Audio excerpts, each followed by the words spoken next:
Hola a todas, soy Iria Paredes Martínez, psicóloga infantil y juvenil y ahora también acompañante en la maternidad y la crianza.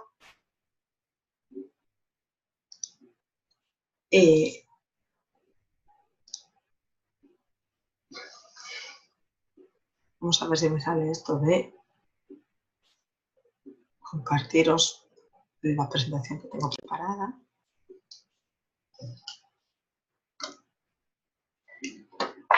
Bueno, yo vengo a hablar del acompañamiento del duelo en la infancia y la adolescencia. Pero antes, pues os voy a hablar un poquito de quién soy. Pues soy psicóloga infantil y juvenil, como ya os dije. Aquí, como bien pone, disfruto de los cuentos, los paseos en familia y el tiempo con amigos. Soy la mamá de Isabela, de 3 años, y de Breogán, que tiene 1. Y en el año 2016 me inscribí en el curso de Mónica Serrano de Maternidad Feliz, Crianza Respetada. Para mí, hacer este curso supuso una revolución, no solo en lo laboral, ya que aparte del aprendizaje que adquirí, que estaba muy en consonancia con mis principios y mi forma de ver la psicología, me ha ayudado mucho, tanto en el plano laboral, porque gané la suficiente seguridad y conocimientos para acompañar a los padres y las madres que me consultan, como en lo personal, no solo en el tipo de apego y de crianza que quiero para mis hijos, sino que el grupo y las sesiones nos aportan pues, un lugar donde sentirse escuchada y comprendida, sin juicios, aportando calma y compañía en los momentos más difíciles de la maternidad.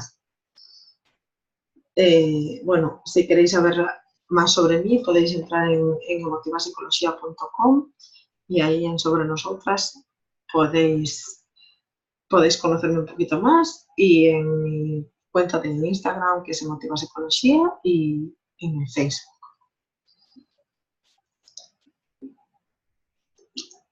Bueno, ahora sí que empiezo. Vengo a hablaros de cómo acompañar el duelo a niños y adolescentes, que es un tema que en general acarrea una serie de problemas para abordarlo. Sin embargo, es muy importante hablar de ello, del luto, de las pérdidas y de la muerte, porque en nuestra cultura se tiende a ocultar o evitar hablar de esto. Se ha perdido con ello la naturalidad de la muerte y con ello el saber implícito que generaba. Los recursos personales que se adquirían al tratarla con naturalidad. Nuestra cultura considera la muerte como un tabú, y sabemos que tenemos un fin, pero constantemente lo obviamos. Sí que se ven muchas muestras de muerte, pero tiende a espectacularizarse, negando así el hecho de la finitud y de que nos vamos a morir, y al final lo que tiene un fin nos pone en la responsabilidad. Siempre va a ser una vida mejor vivida si sabemos que tiene un fin.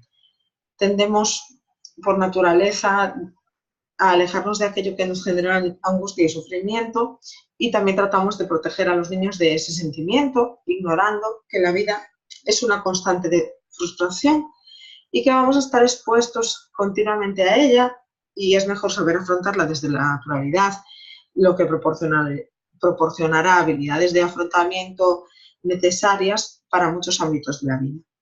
No hablo de exponer al sufrimiento de forma gratuita, pero sí con la naturalidad de los acontecimientos que ocurran en la vida. Vivir una vida alejada de sufrimiento es a todas luces algo ficticio, y transmitimos a los niños que todo está a nuestro alcance.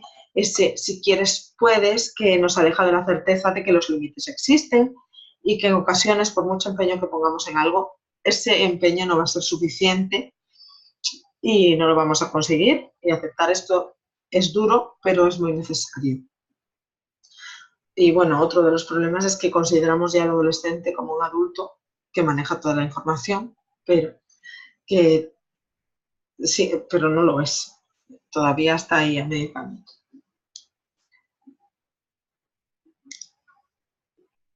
Bueno, las creencias erróneas acerca del duelo de los niños. Esto es un punto que a mí me parece muy importante, porque tendemos a creer que el niño no entiende lo que está viviendo, y pensar que los niños no son conscientes o no se dan cuenta de lo que implica una muerte, viene más de la necesidad de los adultos de protegernos de sus emociones, de las emociones que ellos nos puedan manifestar. Es una evitación por nuestra parte de enfrentarnos a lo que viven los niños, por lo que tendemos a pensar que no les afectará o no son conscientes, pero cualquier niño, por pequeño que sea, percibirá la muerte si ella conlleva un cambio, por mínimo que sea, en su entorno. Pensar que no es consciente de ello no le ayuda, sino que le perjudica en su desarrollo, porque debemos tener en cuenta que el niño va a carecer de las habilidades o recursos necesarios y suficientes para afrontar esa situación y va a guiarse en todo momento por el adulto que le acompaña en ese proceso.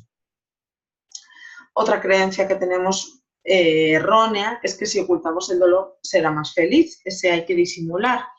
Los adultos solemos angustiarnos ante un niño que sufre, nos sentimos impotentes sin saber cómo manejar ese dolor y esa angustia que además suele coincidir con la nuestra, ya que va unida a esa pérdida por la que sufre el niño o el adolescente.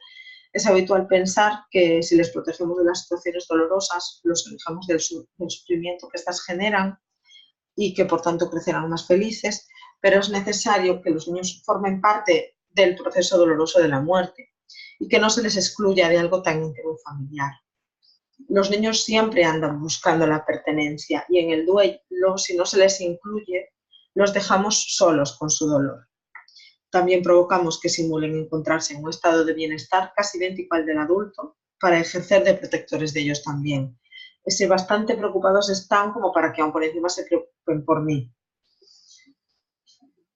Bueno, que los funerales y tanatorios puedan traumatizar al niño también es algo bastante erróneo. Hace falta algo más que eso para traumatizar. La cuestión es que si se les lleva ahí y se les deja ahí solos, pues así, pues lógicamente pues no van a integrarlo, pero si se les acompaña y se les explica y se les ayuda a colocar lo que están viendo, el asistir a los funerales, a las cosas que se preparan, pues les ayuda a colocar esa pérdida en la realidad, les da pertenencia con la familia y participar en la despedida les brinda una parte también del apoyo social que van a recibir. Que haya unas muertes peores que otras, por lo que es mejor maquillar la realidad al niño, también es otra creencia errónea. Todas las muertes son muertes y es mejor decir la verdad. Si maquillamos cómo se ha producido la muerte, aparte de sobreproteger al niño, le impedimos que desarrolle de verdad las habilidades que necesita para afrontar la realidad y además es probable que acabe enterándose por otra vía y eso le genere muchísimo más dolor.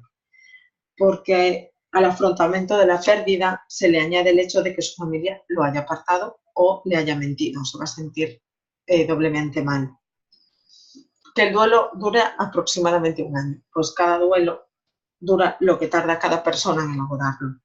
No hay un tiempo exacto, lo que sí que es necesario hacer el duelo, porque eso de que el tiempo lo cura todo, lo único que hace el tiempo es poner distancia, amortiguar quizás las emociones y los sentimientos, pero lo que ayuda o cura es aquello que hagamos con el tiempo. Las alternativas que le proporcionemos a los niños y la forma en que recuperen sus rutinas, cómo recoloquen al muerto en sus vidas, etcétera. Eso es lo que va a curar. Y bueno, la última que puse de creencias erróneas es ese que no hay que estar tristes porque entonces el fallecido se pone triste. Aparte de que esta idea va a generar confusión y culpa de forma innecesaria, la idea de que nuestros actos afecten de alguna manera al fallecido es una creencia irracional que transmitimos al niño y que le va a generar mucho estrés e impide que se dé con naturalidad sus expresiones y comportamientos disruptivos que van a enmascarar otros problemas asociados al duelo. Que no pueda expresarse, pues tampoco trae nada bueno.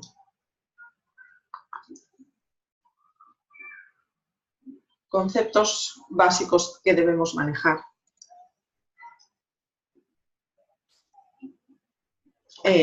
Bueno, la angustia que generan los niños en los adultos, ver cómo un niño se enfrenta a la muerte, hace que se dispare nuestra necesidad de amortiguar sus efectos. Cuando los niños perciben esa angustia, puede que experimenten cierta reticencia a preguntar. No solo porque entienden que nos duele, sino porque rápidamente comprenden que es un tema del que mejor no hablar. Interiorizan que debe ser malo, lo que no significa que su curiosidad y su deseo de saber quede cubierto. Los niños van a querer preguntar absolutamente todo lo que se les ocurra. Y un aspecto clave es evitar que elaboren sus propias conjeturas sobre el tema, ya que seguramente estas no solo serán erróneas, sino que tenderán a ser peores que la realidad. Debemos dejar que nos pregunten. Y esto de los conceptos básicos es que cada edad su curiosidad se centrará en determinadas cosas, ¿no? Entre los 3 y los 6 años, su curiosidad se centrará en preguntar acerca del lugar donde está la persona que ha fallecido. Si juega, si respira, si hace frío, si hace calor, si... Bueno, todo, ¿dónde está? Y luego sobre su propio cuidado y su bienestar y la preocupación de si la muerte le va a afectar a personas que le rodean. Si otros van a morir, si la edad a la que morimos, quién morirá antes, todas estas cuestiones. Después, entre los 6 y los 9 años, tendrán curiosidad sobre el cuerpo y sus procesos. Y los procesos del cuerpo cuando uno se muere. O sea, cómo se come allí, cómo se bebe, si después de morir se crece, si le va a crecer el pelo, las uñas, pues estas cosas.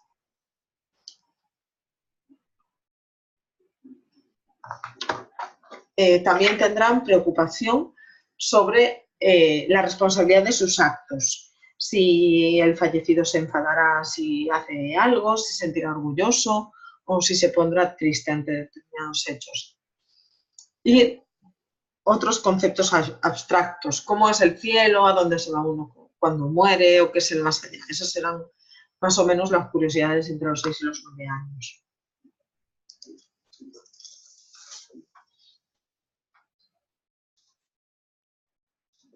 Entre los 9 y los 12 años, pues las preguntas se centrarán en la empatía hacia los demás. Pues si la tristeza de su madre pasará o si la tristeza nuestra va a pasar, si saldremos de casa, si se reharán rutinas o se va a hacer de nuevo algo con otras personas con las que iban con el fallecido, pues este tipo de cosas. Y luego la realidad que viene después. O sea, después de que fallezca esa persona, si vamos a tener que cambiar de colegio, si se puede pagar la casa, si las facturas pues va a estar todo al día, si ellos van a tener que hacer alguna cosa para esas preocupaciones de la vida diaria, de la vida cotidiana, de lo que va a pasar ahora que no está esta persona. Y los adolescentes pues tendrán preocupaciones similares a las del adulto, sobre el sufrimiento, el afecto, los problemas futuros, el desarrollo de la vida sin el fallecido, la situación económica. Ya vemos desde los 9 a los 12 años, pues el pensamiento ya va siendo más similar al del adulto. Bueno, y aquí vamos a hablar también un poco de las fases de comprensión según la edad. Estas eran las preguntas que nos iban a hacer y ahora, ¿qué vamos a esperar o que comprendan? Entre los 0 y los 2 años, la comprensión de la muerte no existe como tal. Es vista como una ausencia de movimiento. La persona es como que está durmiendo. Es algo reversible. En el día a día se va a dar cuenta de la ausencia y va comprendiendo a través de las emociones de los adultos que le cuidan y que le rodean.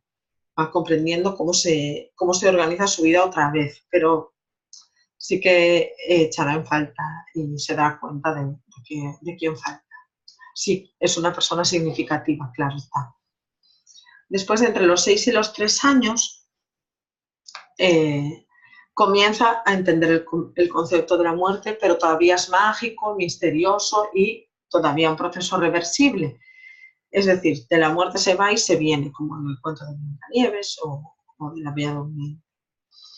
El pensamiento mágico del niño y el inicio del pensamiento causal y de la representación favorecen que tengan sentimientos de culpa, de rabia y de impotencia. A partir de esta edad, pues piensan que pudo haber sido su culpa o se sienten con rabia. Bueno, tienen sentimientos un poco también parecidos a los que tenemos los adultos.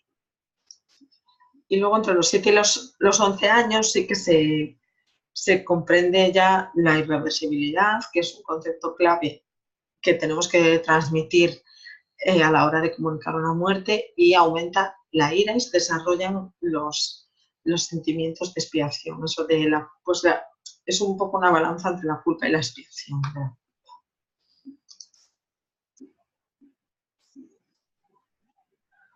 Bueno, estos son los conceptos clave que tenemos que manejar a la hora de dar la noticia, ¿no? De explicar perfectamente, intentar explicar, porque ya vemos que hay algunas edades a las que no se comprende de todo, pero intentar que el niño comprenda que lo que muere no vive más. Una vez nos morimos, se acaba, ¿no? No volvemos.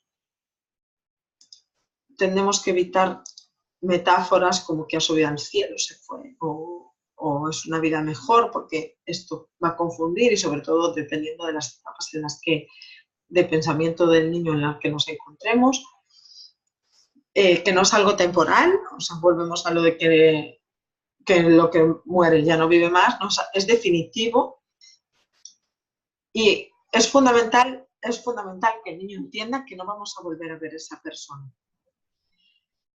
Porque eso, ahora que ya sabemos que en el proceso de pensamiento la reversibilidad es una opción, pues es muy importante intentar que entienda que no vamos a volver a ver a esa persona. Otro concepto clave a la hora de comunicar una muerte es el de la universalidad, que todos nos vamos a morir. Aunque hay que tener cuidado con las respuestas rotundas, pues una vez, como en las preguntas esas que nos hacían, ¿no? ¿Quién se va a morir después? Si tú te vas a morir, pues no le vamos a decir que no, porque no lo sabemos, porque es mentira decir que no, pero tampoco le vamos a decir que sí, porque le vamos a generar una angustia innecesaria. Entonces, pues no tengo pensado morirme de momento, o pues cuando sea muy vieja, o espero morirme cuando sea muy mayor, algo que sea de verdad, pero que no le genere una angustia innecesaria al niño. Eso, cuando con los niños pequeños se usa la postergación. No tengo intención de morirme en el momento, cuando sea muy mayor. Y si la muerte es previsible, sería bueno pues introducirles de manera gradual, implicarles, pues si alguien en el entorno está enfermo, pues es muy bueno para ellos pues poder hacerle un dibujo, poder despedirse, pues poder echarle una cremita en la mano, permitir que esté presente en una muerte que es previsible, porque es más fácil para los adultos, pero también es más fácil con los niños que lo lleven mejor. El objetivo es que entienda que todos vamos a morir sin que le genere angustia. Esto sirve para hablar en las pérdidas o en el duelo, la irreversibilidad, la universalidad y que el cuerpo deja de funcionar. Las preguntas sobre la muerte a los niños le van a generar duda, aunque no haya una muerte en el entorno. Es algo que genera duda cuando ellos lo empiezan a comprender. Entonces, esto sirve en general, no solo cuando tenemos un fallecimiento cerca. Bueno, eso, es importante que el niño entienda que el muerto no ve, ni oye, ni siente, ni piensa, y evitar expresiones que hagan referencia a las funciones vitales en un intento de tranquilizar al niño. eso que hablábamos antes, de que se va a enfadar o de que... porque confundimos. Y apelaremos al recuerdo y a la memoria cuando el niño haya comprendido que se han detenido las funciones vitales, no antes. Bueno, toda muerte tiene una causa, esto también es importante saberlo, las causas son físicas y hay que explicarlas. Es importante que las hayan entendido antes de introducir nuestras creencias religiosas. También que no depende, la muerte no depende de la bondad o la maldad de cada uno, ni de la edad u otros detalles. Sí que es cierto que es más fácil que alguien se muera de viejo que de otra cosa, pero no depende de la edad ni de nada que nosotros podamos hacer. Y es mejor evitar las explicaciones que no mencionen las causas físicas, o sea, que su corazón se paró y que ya no puede respirar o por eso uno se muere. Evitar, pues se murió de un accidente o le dio de repente, este tipo de cosas, porque también pueden confundir y generar angustia, porque tenemos accidentes en los que no nos morimos. Bueno, el mejor modo de comunicar la muerte, quién, cómo, dónde y cuándo. Es importante comunicarle que es normal estar triste, aunque no todo el mundo lo va a comprender y le van a decir a lo mejor que no tiene que estar triste, pero es importante darle el permiso de los sentimientos.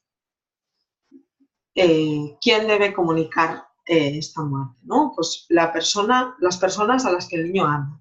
Las más cercanas y queridas tienen prioridad. Cuanto más cercano, pues prima el cariño frente al parentesco. El lugar tiene que ser un lugar íntimo, ambiente familiar, para que el niño pueda expresar lo que siente con libertad. Se comunicará toda la verdad lo antes posible. Toda la verdad, porque ellos en la imaginación, es peor la imaginación de los niños que la verdad. Entonces siempre toda la verdad lo antes posible. Se dará la información gradualmente, partiendo de lo esencial, y se irán incorporando los detalles, se aclararán los aspectos fundamentales para que el niño lo entienda y se le quitará la responsabilidad. Él no es responsable, no es su culpa. Es importante, muy importante decirlo, quitar la culpa y la responsabilidad ante cualquier pérdida, porque una pérdida no solo tiene que ver con la muerte.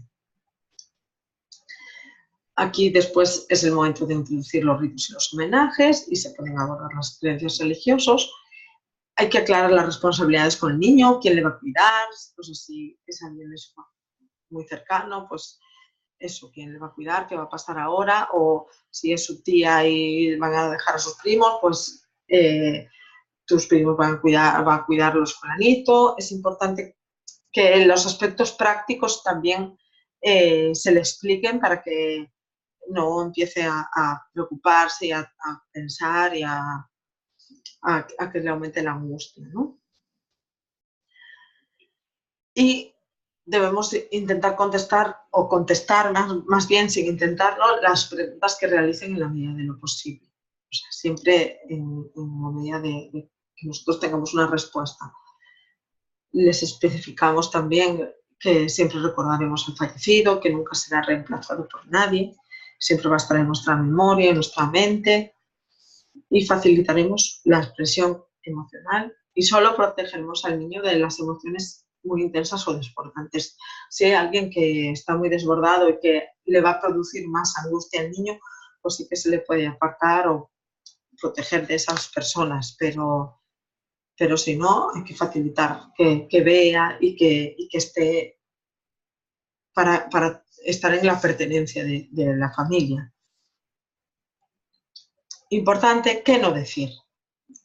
Que se ha ido, que se fue con los ángeles, que el Señor la llamó, que hemos perdido a la abuelita, Jesús vino a recoger al abuelo, tu papá está ahora bajo tierra, tu mamá está en el cielo, sé lo que estás sintiendo, te diré lo que tienes que hacer, sé lo que necesitas, has tenido suerte de que no iba tu madre también, deberás ser fuerte o grande o bueno con mamá porque eres el hombre de la casa, en 1 o 2 años estarás mejor.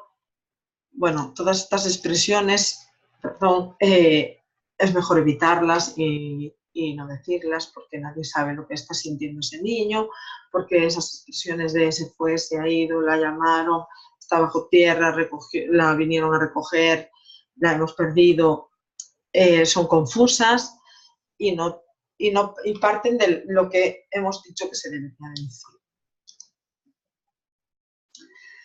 ¿Qué es el duelo? Pues el duelo es un proceso, así que necesita tiempo. Pero es dinámico, activo, cambia, hay altibajos, el niño puede hacer cosas. O sea, podemos vivir igual, pero va y viene. Es algo normal, por lo tanto no es ni una enfermedad ni ningún trastorno. Es único, cada uno vive su proceso, pero suele conllevar una serie de estados emocionales a partir de los 7 o 8 años, como son la indiferencia. Esto es algo que nuestro cuerpo, esos estados de emoción, pues nos va como protegiendo para poder crear el duelo, ¿no? La indiferencia es como una anestesia, es como que no nos damos todavía cuenta de lo que está pasando. Es porque si el dolor es muy fuerte, pues no somos capaces todavía de asimilarlo y nos sentimos así como indiferentes, sin ningún tipo de sentimiento. Luego se daría, bueno, luego, yo digo luego, pero se pueden ir llevando, pues, con altibajos, como hemos dicho antes, ¿no?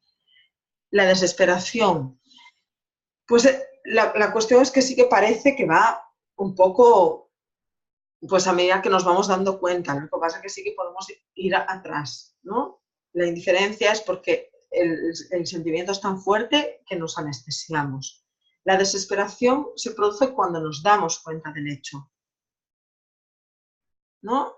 Pues es necesario verlo, ¿no? A veces darnos cuenta y ahí sí que es cuando a lo mejor se pueden desencadenar los sentimientos de desesperación y luego puede ser que se dé la rabia, ¿no? Esto puede ser que se dé o que no se dé.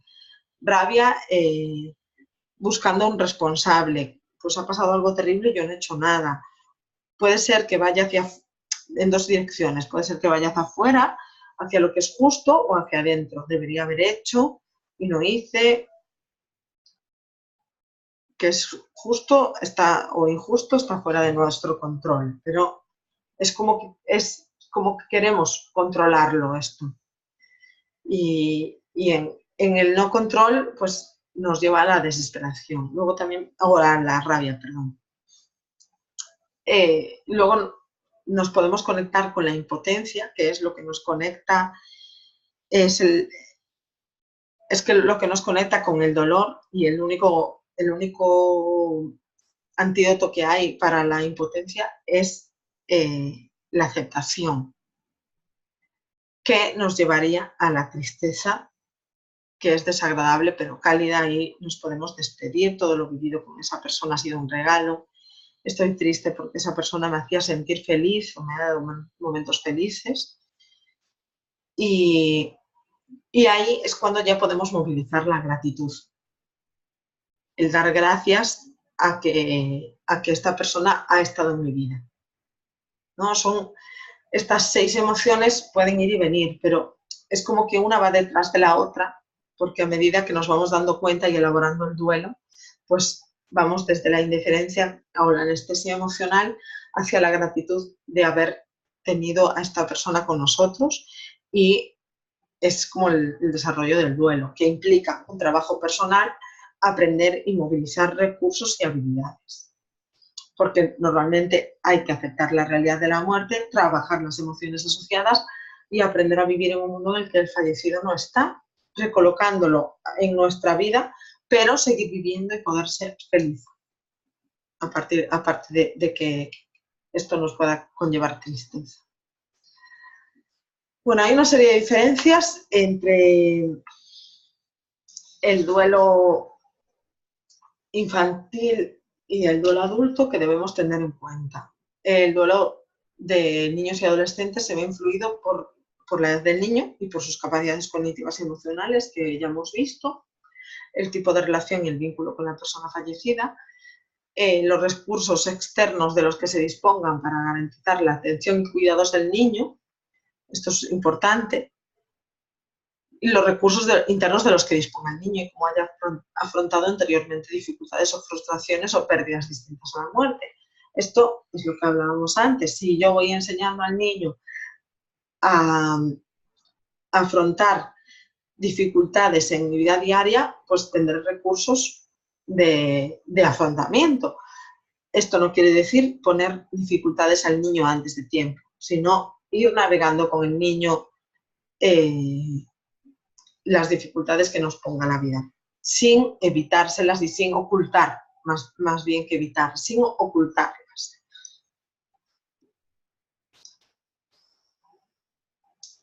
Bueno, más diferencias entre el duelo infantil y el adulto es que los niños viven en el aquí y en el ahora y la vida del niño no suele interrumpirse, sigue su ritmo, es difícil, va al cole, va a las actividades, va aquí, va a casa de un amigo. Entonces, el vivir aquí ahora pues hace que tenga menos tiempo de estar pensando quizá en lo que falta, que sí que es cierto, pero sí que es cierto que le afecta, pero el mantener la rutina es esencial y suele ser un factor protector. Aunque esté el dolor ahí, pues los niños lo viven de otra manera que los adultos. Es importante la expresión emocional, es indispensable y puede hacerse por vías alternativas. Es muy importante que los niños jueguen, porque el juego es un factor protector de las enfermedades mentales. Ahí en el juego o en la expresión emocional puede ser hacerse por vías alternativas, es decir, que el niño pinte, que el niño juegue libremente, es muy importante. Esto es lo que veníamos a decir, ¿no? Los niños suelen preservar sus áreas vitales y el duelo solo afecta a una o dos áreas principales. Pues si ha fallecido alguien de mi casa, pues me doy cuenta en mi casa que me falta, pero durante el día pues estoy más haciendo mi vida. Porque además también en los niños la pérdida suele traducirse en pérdidas concretas que frente a los adultos, que tienen un significado más global. A nosotros nos cuesta más centrarnos también en aquí y en ahora y estar más a una cosa que a todo.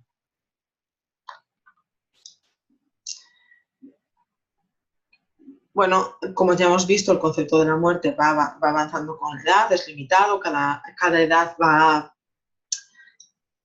teniendo unas características diferentes y va teniendo un pensamiento distinto a los niños. Es muy importante que los niños puedan comunicar sus dudas e inquietudes con los adultos, es indispensable que lo hagan. Los apoyos familiares y sociales son imprescindibles, pero esto yo creo que para todos, no solo para los niños. Y bueno, tenemos que pensar también que es una diferencia entre el duelo adulto y el duelo infantil, porque el duelo infantil se construye a partir de la información que reciben los niños de los adultos de referencia. Entonces, es importante saber que nosotros tenemos mucho que ver en lo que los niños, cómo los niños elaboren el duelo. Y para finalizar, me gustaría pues centrarme aquí un poco en las señales de alarmas que tenemos que estar pendientes después del duelo, sí, por los niños, pues si está en un estado depresivo la mayor parte del día o disminuyen las manifestaciones de interés o de placer, esto durante un tiempo bastante grande. Cambio significativo de peso corporal, incapacidad para dormir o sueño prolongado, aceleración o enlentecimiento del movimiento corporal, sensación de cansancio, sentimientos de culpa o de inutilidad, dificultades para concentrarse, ideas de muerte o de suicidio, falta de interés o curiosidad, incapacidad para dejarse consolar, idea de que el futuro no trae nada bueno. Tenemos que estar pendientes de estas señales para poder ayudar al niño que lo necesite si no ha sido capaz de elaborar bien su duelo. Y por mi parte, pues nada más. Espero que os haya ayudado mi presentación y que os sirva cuando la necesitéis. Por mi parte, nada más.